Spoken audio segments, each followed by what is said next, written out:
fastest show in sports. It is time for the people at the University of Colorado to realize you've been had. I mean, I said this when Deion Sanders was hired by Colorado, and I have some history with the Buffs, which we'll get into in just a minute. I said, you guys are being conned. I know what you're doing. I get it. You're thinking all about Deion and what he's going to bring to the program, and you'll win a national championship, you'll win a conference title, you'll be big again, and everybody will love to see you Buffs. Well, they still might, but you're being conned. And it's so blatant to watch. Deion is playing you like suckers. The Colorado Buffaloes lose their game to Houston, 36-20. Makes them 1-2 on the season. The only win that Colorado has this year out of their 3 games is against a Delaware team that was nothing more than a shakedown cruise. They weren't even close to the kind of athletes that Colorado has. And that's it. The only reason is because you played a weak sister. So Deion loses to Houston. He meets the media. Here we go. And everybody, of course, coaches always meet the media. And usually it happens on a Tuesday or a Wednesday in college football to talk about the game coming up. The first things out of his mouth are about the head coach at the University of Wyoming. He doesn't even get the guy's name right. He's reading off a document in front of him, and listen to how he's reading it, because you can tell, obviously, he's never looked at it, he's never thought about it, he doesn't know the coach, he doesn't know who he's playing, he just sits down, and out comes the bullshit. God bless each and every one of you. Wyoming's head coach, Coach Swavel, tremendous career. When I read up and study some of these guys, I'm marveled at the stops they've had, the elevation that they've climbed to, and the opportunities they've been afforded, and they've taken advantage of it. And he's just another good one, good guy. I always have someone who reach out to me and tell me about the character of the not only the team but the coaches that I'm getting ready to coach against. And this gentleman is unbelievable. He has done a fantastic job with the opportunity afforded, coming from the defensive backs and the safeties since 2020. So he has understanding of this university, and he's done a heck of a job, man. So proud of him, proud to be up against him. I can't wait to see how we match up. Deion Sanders doesn't know spit from Shinola about the guy that he's about to face. And he's talking about how people tell me about him. People tell me about the character. And he's done a great job. His name is Jay Swavel. It is not Swavel or whatever he said, or Swavel. It's not. Deion doesn't even know this guy, doesn't care, doesn't need to. He just gets shoveled something from the sports information department that gives him this and tells him to read it. Hasn't even looked at it until he sat down. He doesn't know who the guy is, doesn't know who Wyoming is, and he doesn't care. He doesn't care. Because Deion is set. He can get away with anything there because the University of Colorado, the people around him, they have entitled him to basically become the clown show that he is. Oh, we won games the last couple of seasons, but where are you? You're now 1-2. A lot of those players are gone. Deion's kids are gone now. You've got players there that are basically second and third tiers, and they're just not that good. You're right back where you started. And not only that, here's the other thing about Deion. At his press conference, after he gets done talking about the coach that he knows absolutely nothing about, doesn't know anything about Wyoming, doesn't care to, doesn't have to, the next thing he does, and remember, at these press conferences, what coaches normally do is they talk about the opponent. They talk about what they're going to face. They talk about if they've faced them before. They talk about their team. They talk about things that are getting ready, and then they take questions. Deion, the master con that he is, pulls out a press release from the University of Colorado and decides to talk about other sports at the school. Students of the week, Tawfiq Bayard, who's been playing his butt off as well, and Mantrez Walker out of Georgia. Team notes. Shout out to volleyball and soccer. Volleyball is 9-0. Wow.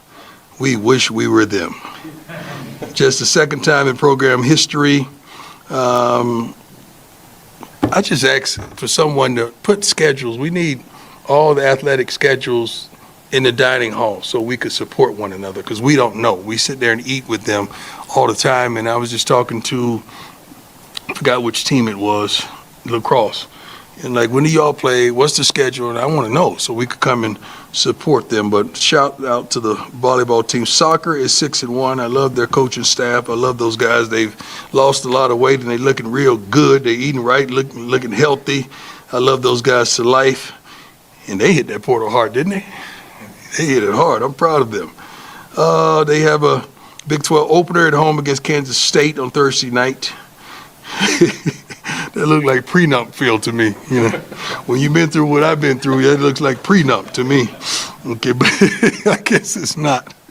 You can tell I'm in a silly mood today. This week is family weekend. We're gonna have a packed house. I love family weekend, so the families of all the students can come here and see their babies, see their kids. It's gonna be phenomenal as well. Let's go after this sip of water. Okay, let's go after this sip of water. Wow, I'm silly today. The man has Deion Sanders has absolutely no clue what goes on at Colorado. He doesn't care. He sits there and he talks about other teams. The soccer team, ooh, they're looking good. They're losing weight. Ooh, they hit the portal hard. I know what that's like, going after other players. And he's reading it. It's a press release from the Sports Information Department. That's all it is. Never in my career covering college athletics, and that spans more than 30 years, have I ever seen a head coach of any team whatsoever at any level of any college sit there and start out a press conference without any knowledge whatsoever of the opposing coach, no knowledge of the opposing team, and then sit there and read a press release that talks about the other school, the other teams at their school, the soccer team, the volleyball team, the rugby team. Nobody's ever done that. Why? Because we don't give a shit. We're not here to hear that. As the media and as the fans, we don't want that. As the fans who are big fans of Buffs football, you want to hear about the team. You want to hear what's going on. You want to hear how we're going to get out of this 1-2 hole. You want to hear how we're going to get better. I don't care what the rugby team's doing. I don't care what the soccer team is doing. But Deion does it because he's trying to ingratiate himself with everybody and make people think that he actually knows and likes the school. He doesn't care. You people at Colorado, you people, that's a terrible thing to say. No, it's not. My friends at Colorado, I still have friends there. I worked in Colorado for 4 years.